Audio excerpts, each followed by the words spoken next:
Ben Stiller recently surprised fans by revealing that his most cherished filmmaking memory isn't tied to one of his more celebrated hits, but rather to a little-known 1988 Brat Pack drama, Fresh Horses.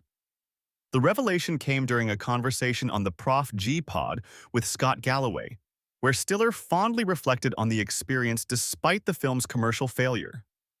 Stiller, who appeared as Tipton, the best friend of Andrew McCarthy's character Matt, spoke warmly of the camaraderie that defined the shoot.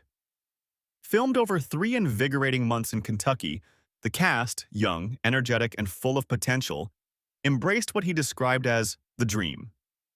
The cast often found themselves making a movie and having fun and hanging out and hooking up, forming bonds that made the production unforgettable.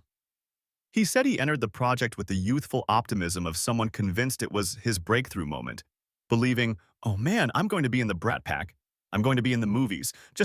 This is it. This is my moment.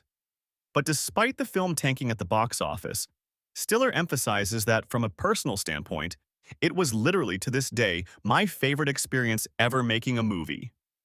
The surreal joy of the experience that stands in contrast to the film's reception. Fresh Horses reunited two beloved 80s actors, Molly Ringwald and Andrew McCarthy, in a serious romantic drama. The story follows McCarthy's college senior character Matt as he ends his engagement and begins a relationship with Ringwald's Jewel, only to discover her marriage to an abusive man. For Stiller, this wasn't just a role, it was a formative journey.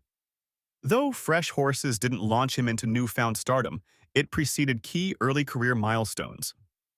He later had a brief stint on Saturday Night Live, made his directorial debut with the Generation X teen staple Reality Bites in 1994, and eventually scored a mainstream hit with There's Something About Mary in 1998. This reflection aligns with Stiller's broader philosophy. He typically approaches each project without the expectation that it will be the one, the exception being Fresh Horses, whose joy-filled set, youthful energy, and sense of possibility left an indelible mark on him. Even though the film is a cult footnote in his filmography, its personal significance remains timeless.